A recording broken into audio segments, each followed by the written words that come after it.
Atat na mga kababayan, yung mga supporters po ni Pusit para maiupo sa Palasyo Malacanang. Sige, pagkalat po ng mga fake news.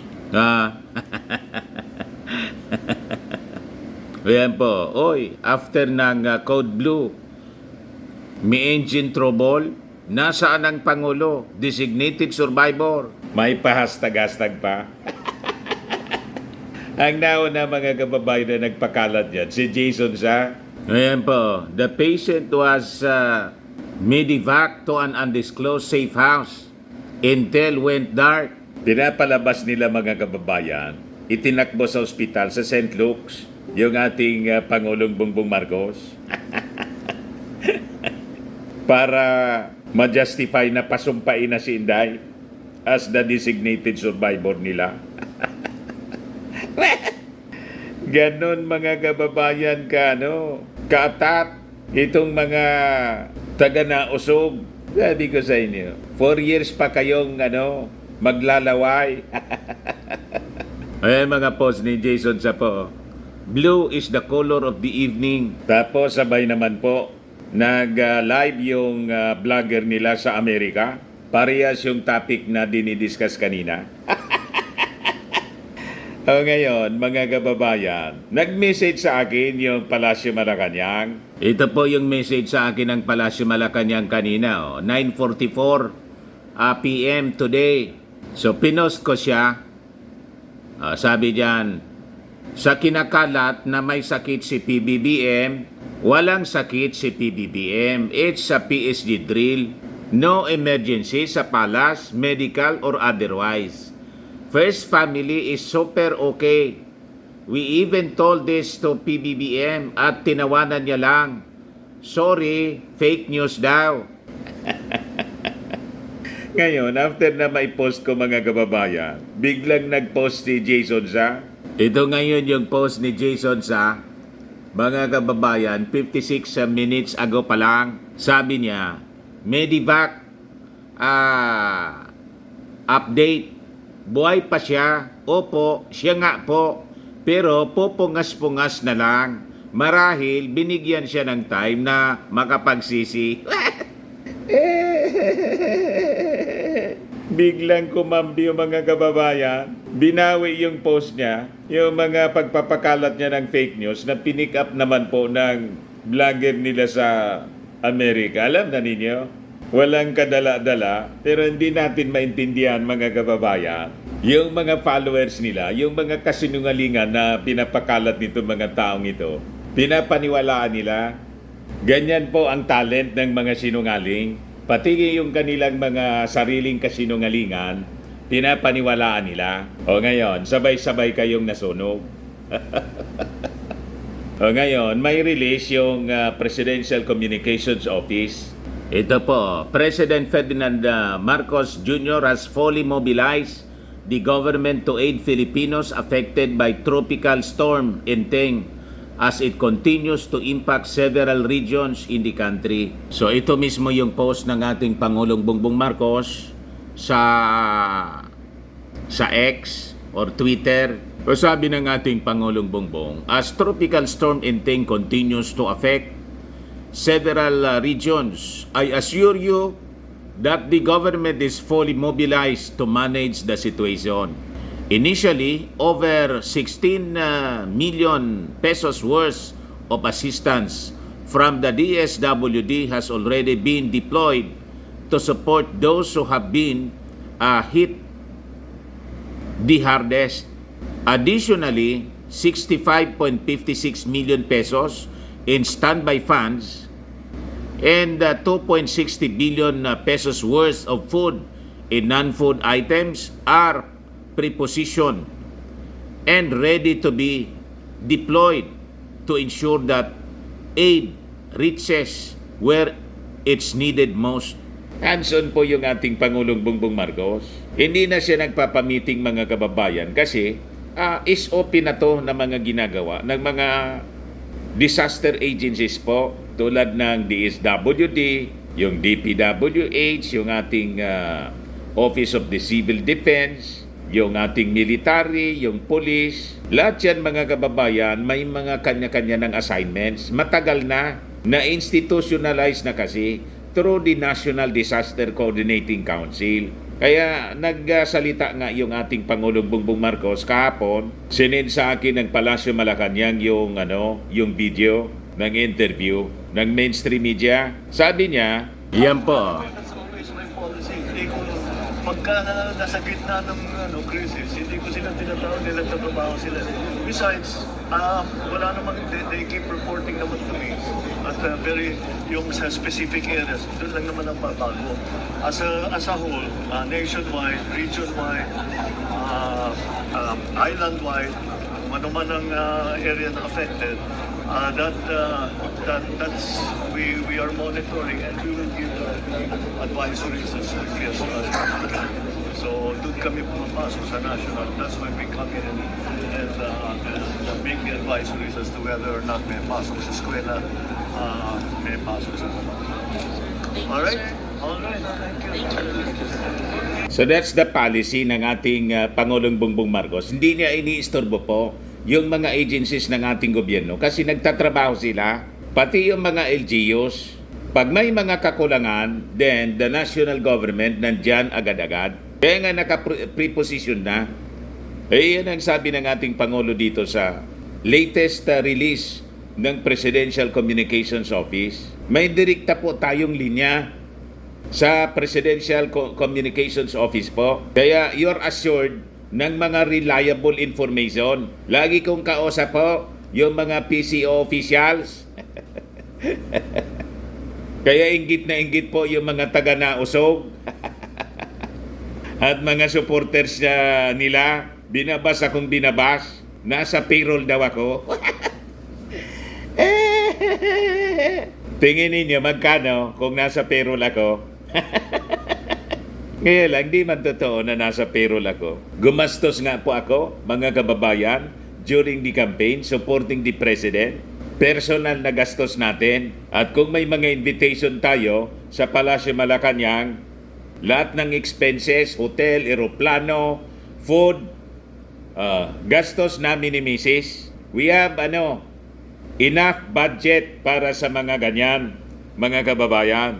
Kasi blinis na din tayo ng ating Panginoon, yung ating hanap buhay. Tama pa? Nakikita naman po ninyo. Kaya lang, siyempre, yung mga inggitero po, kaya di ko man pinapansin kasi kilala ko man yung sarili ko.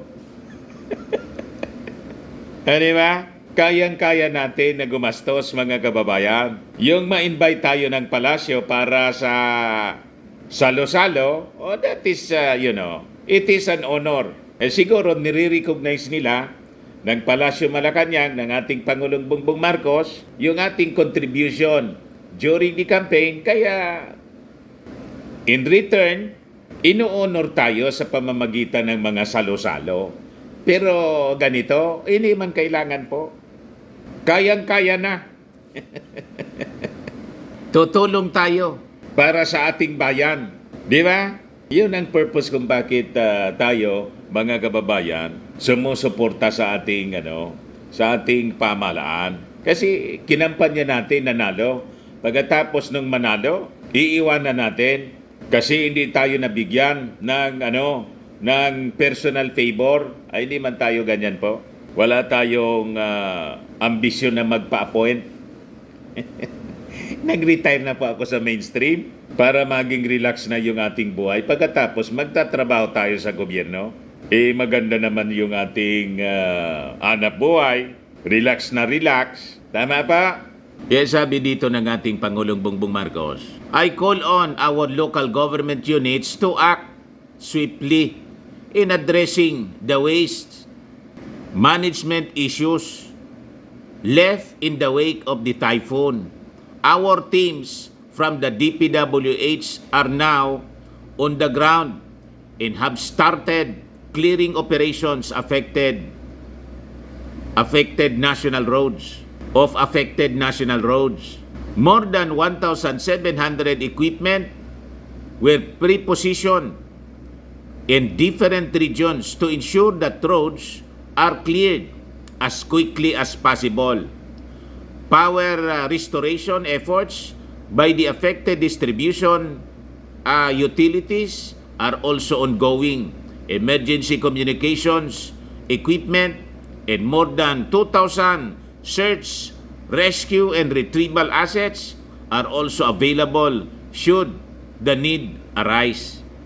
Although Inteng is expected to exceed the Philippine area of responsibility by tomorrow, our efforts will not cease once the sky is clear. Let us adhere to the local authorities' guidelines and take all necessary steps to ensure everyone's safety. Yan po yung yan yung naging post ng ating Pangulong Bongbong Marcos. O ngayon, di sunog na sunog yung mga fake news peddlers ni Inday. Wala kayong kadala-dala.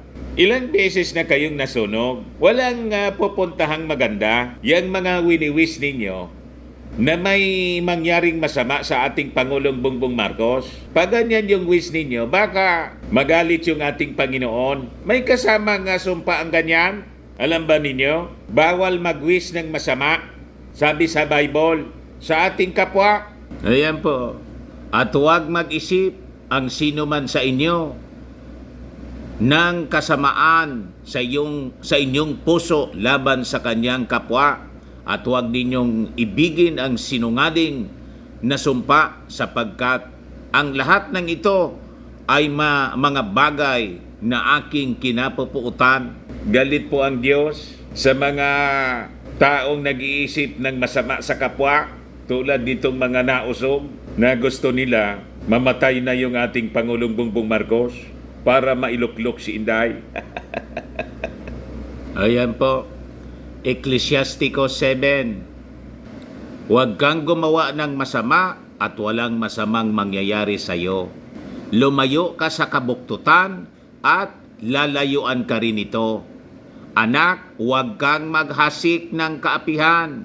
Baka mag-ani ka ng 7 ulit. Yan po ang warning ng ating Panginoong Diyos. Baka mag-ani kayo ng 7 ulit. Sa pag-iisip ninyo, pag-wiwis ninyo, ng masama sa kapwa. Mga taga-nausog, Jason Sa, at saka yung vlogger doon sa Amerika, magbasa kayo ng Bible. Pero hindi yung tulad ng pagbabasa ni Pacquiao, na mali-mali yung kanyang pag-intindi. Yan tuloy, naligaw. O ngayon, hinahabol na siya ng batas, na sobra ng yabang Kaya damay-damay na sila. Sa mga naghanap ng malinis and spacious fitness gym, pumunta lang po kayo sa aming Colossal Fitness Gym. We also offer Grab Car Rental with our brand new 2023 model ng Toyota Innova. We also accept booking for those who are planning to travel via PAL, Cebu Pacific, and other airline companies, local and international, and bills payment for Meralco Bills, PLDT, Aleco Bills, etc. Ang Colossal Fitness Gym is located at 3rd floor Security Bank Building, Landco Business Park, Legazpi City, Albay. For inquiries, look for Chilon Maravillas. Contact number 0966-802-0949. Yan yung aming Innova. Lagi na pong matao sa amin. Pati mga foreigners po, tingnan ninyo. Mga British tourists sila. Ang lalaki ng katawan na, mga kababayan, nag-gym sa amin. Ito naman po, Indian National. Ito mga mga European sila. Ito naman yung bago naming product na binibenta online, iGlow Serum. Whitening po siya galing sa South Korea. Tingnan ninyo yung epekto sa aking anak na architect entrepreneur, Riz Maravillas. For inquiries, look for Riz Maravillas on FB. Ito naman po, Firmax Firming and Lifting Cream. Pinapahid po ito sa mga pulses and affected area. Mainam po ito sa mga pains at paninigas na mga kaso-kasuan. Ito po, Automax Radiant Serum. Sa mukha naman yung application. Anti-aging po siya. You will look 10 years younger than your age. Sa mga cancer patients naman po, baka lang gusto ninyo itong itry. Nengxia Red Mix Fruit Drink. Hindi man po siya gamot, food supplement siya. Kaya lang, gawa siya mga kababayan sa goji berry. Yung goji berry may anti-cancer properties. Yung mga inquiries ninyo, dumiretso na lang kayo sa aming messenger sa Facebook para masagot namin agad. Ayos po. Ako po si Dante Maravillas. Bye-bye. God bless.